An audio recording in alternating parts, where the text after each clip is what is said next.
Hello everyone, I'm Kevin Holcomb and welcome back to my channel. If you're new here, welcome for the first time. Now in this series I'm going to be discussing preparation. So it's fall and right now it is very slow. The mortgage industry and houses, everything's just, it's not great right now. But that doesn't mean it's always going to be like this. Everything happens in a cycle when it comes to the housing market, when it comes to how many houses are available, what interest rates are doing, inflation, what the market is doing. All these things happen in cycles. So right now, things aren't great, but that doesn't mean that they're always going to be this way. There will be a time where things get better. So if you want to buy a house, if that's something that is on your horizon over the next few years, start getting prepared now. Get yourself ready, because if you wait for the market to be good and then you start and it turns out there's something in your profile, maybe with your credit, your assets, your income, if something is off, then that's where we got to work on it. Okay, you're going to miss the opportunity of the good buying season if you have to do your preparation then. So in today's video, we're mostly going to be talking about income and employment and how those things are looked at, how they should be seen, but especially how you should look at it so that you can kind of start preparing. So here we go. So one of the things that is, it's something that comes up and it's something that I want you to be aware of, is how you're paid and what type of work you do. Those things get looked at by an underwriter when it comes to getting pre-approved. They're going to be looked at and judged differently depending on what you do for work. Now, if you're thinking to yourself, well, I don't make a lot of money, so I'll just get a second job. And then that'll show me making a lot more money, and then I can qualify for more. It's a good theory, except if you're going to use a second job as income, you have to have at least 2 years of history working a second job in order to use that income to qualify. And why that is because when underwriting or when a loan officer is looking at your income, they're looking at a snapshot of what you've done now plus the last 2 years, and they're trying to extrapolate out to make sure that you're going to make enough money over the next 30 years, whatever the loan term is. And the only way for them to really do that is by looking at your past. So if you're working a normal full-time job 40 hours a week, you decide to start working a part-time job to make more money, they need a 2-year history to look back on. They need to look at 2 years of W-2s and pay stubs and things like that in order to use that income. So just be aware. Second jobs do work if you work it, but you have to work it for at least 2 years or more, and it needs to be pretty consistent. So inconsistency is really hard to figure out on paper when it comes to calculating income. The next major thing to know is that if you are a full-time employee, let's say you're working 40 hours, 35 to 40 hours a week, you want to make sure that you're working all of your hours, if that is an option for you, depending on what's going on in your particular industry.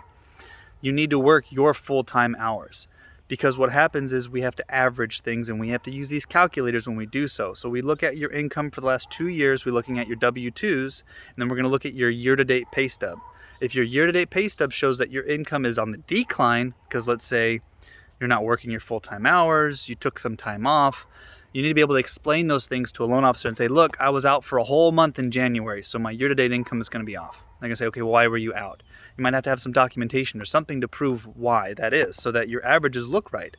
If your income over time is averaging like it's going up, your average is increasing, great. Usually we can get a little more aggressive and give you more income. If it looks flat, that's fine too, but if it's declining, that's where we have a problem. If it declines too much, certain types of income start basically losing weight. So if you are, let's say you get commissions and bonuses, that's a part of your income. So you're in some kind of sales role.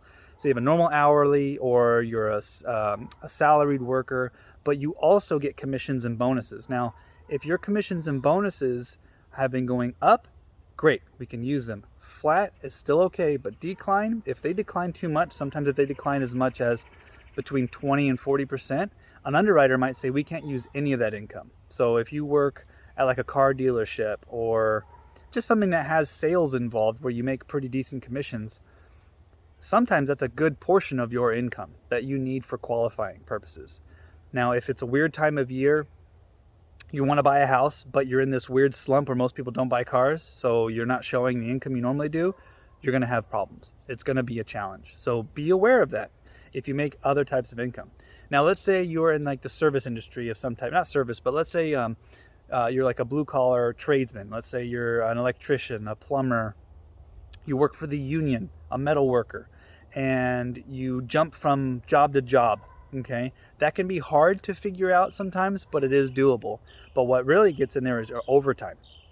Now, usually your overtime is going to be at a really good rate because your base rate is going to be pretty darn good, usually, depending on what you do and where you do it. But your overtime is usually what kind of gets you over that final marker of qualifying in what you can qualify for. Okay, so if you're working lots of overtime and you're consistently working your overtime, just be aware of those hours. Just know that we're going to look at where you are right now and where you've been over the last 2 years in terms of your income, and everything is going to get averaged. So be aware of that as someone who is looking to buy a house and you want to work. So if you can't buy now, and right now it's not a great time to buy, interest rates are up, there's not a lot of houses out there, their prices are going to start coming down, but they're not going to come down quickly. It's going to take time. You know that from this point forward that you might be looking at a year, 2 years, or 3 years into the future of being able to purchase. So if you're working an hourly job, work as many hours as you're allowed. If you get overtime, make sure you consistently get that overtime, get as much of it as you can. If you're gonna start working a part-time job, just know that from this point forward is a 2-year countdown on when we can use that income, but it can be used at that point. That's the good thing. You might increase your income another, I don't know, $1,200 to $1,600 a month. That could be a night and day difference. Or you use that income to pay off your debt. You bring in that extra money, you immediately pay down your debt.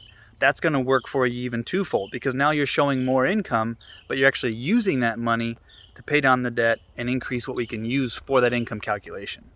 If you're self-employed, we need 2 years history, and those 2 years need to show that you have income. That's something that we run into with self-employed people all the time, is they get a lot of money in, they write a lot of money off, and they're telling the government, hey, I made all this money, but I spent a ton of it in order to run the business, and all I'm left with is this little bit, so only tax me on this little bit. The only problem is we have to go by that little bit when it comes to qualifying. And you could be running a business where you're making $300,000, $400,000 a year, but then you're telling Uncle Sam that it costs you $350,000 to earn that money, and you either lost it or you only walk away with like $40,000 a year. Well, guess what? We're using the $40,000. There's some stuff we can add back in, but it's not a lot. So just be aware of that when you go to do your taxes. You got to find that happy balance of how much money do I want to pay in taxes and how much income do I need to really show so that I can qualify to buy a house. So anyway, I don't want this to go too long. This is just kind of the preparation of where you should be thinking now to be prepared for when times are right and you're ready to purchase something, you're ready to do it. And now real quick, I would say maybe 45% of the people who actually watch my videos are actually in the United States.